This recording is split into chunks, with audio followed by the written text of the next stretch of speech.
বাংলাদেশের হয়ে বড় টুর্নামেন্ট জিততে চান মিরাজ। বাংলাদেশের হয়ে বড় টুর্নামেন্ট জিততে চান বাংলাদেশের ক্রিকেটার মেহেদী হাসান মিরাজ। বাংলাদেশের ক্রিকেট এখন নতুনদের হাতে। দিন কয়েকের ব্যবধানে মুশফিকুর রহিম ও মাহমুদুল্লাহ রিয়াদ সব সংস্করণ থেকে আন্তর্জাতিক ক্রিকেটকে দেশের ক্রিকেটের দায়িত্ব এখন নতুন প্রজন্মের হাতে। তারা কতটুকু এগিয়ে নিতে পারবেন এটা নিয়ে অবশ্য সংশয়ও আছে বেশ। বিসিবি পরিচালক নাজমুল আবেদীন বলেছেন, নতুনরা যোগ্য এই বিশ্বাস ছড়িয়ে দিতে হবে। এ প্রজন্মের ক্রিকেটারদের নেতৃত্বের অন্যতম বড় নাম মেহেদী হাসান মিরাজ। প্রায় এক দশকের আন্তর্জাতিক ক্যারিয়ার তার। বাংলাদেশের ক্রিকেটের ভবিষ্যৎ নিয়ে মিরাজের ভাবনা কি? চলুন তার কাছে জেনে নেওয়া যাক। ২-২.৫ বছর বাকি আছে।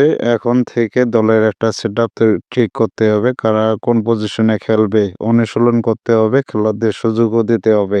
সবাইকে ব্র্যাক করতে হবে নিজের থেকে।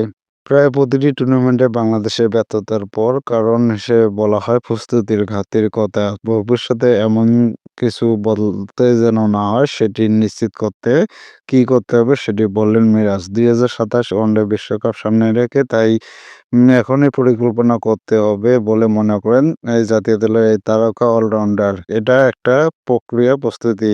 এখন থেকে এটার সিদ্ধান্ত নিতে হবে। স্ট্রিক্ট থাকতে হবে। ২-২.৫ বছর বাকি আছে বিশ্বকাপের। এখন দলের একটা সেটআপ ঠিক করতে হবে। কারা খেলবে, কোন পজিশনে খেলবে তা নিয়ে অনুশীলন করতে হবে। খেলোয়াড়দের সুযোগ দিতে হবে। সবাইকে ব্যাক করতে হবে নিজের থেকে। মিরপুরে মোহামেডান লেজেন্ডস অফ রূপগঞ্জ ম্যাচের পর সাংবাদিকদের তিনি বলেছেন, সবাইকে একটা সময় নিজের জায়গা থেকে সরে যেতে হয়। আগের প্রজন্মের যে ভূমিকা ছিল তারা বাংলাদেশকে একটা ধাপে নিয়ে এসেছেন। আমাদের কাজও থাকবে এখান থেকে আরেকটা ধাপে নিয়ে যাওয়া। এখনো একটা ট্রফি জিততে পারিনি। আমাদের লক্ষ্য থাকে যেকোনো বড় টুর্নামেন্ট যেন একটা ট্রফি জিততে পারি। তখন এটা আমাদের প্রজন্মের জন্য ভালো হয়ে যাবে। প্রায় প্রতিটি টুর্নামেন্টে বাংলাদেশের ব্যর্থতার কারণ হিসেবে বলা প্রস্তুতির ঘাটতি রয়েছে। খেলোয়াড়দের বিশ্বকাপ সামনে রেখে টানা সুযোগ দেওয়ার কথা বলেছেন মিরাজ।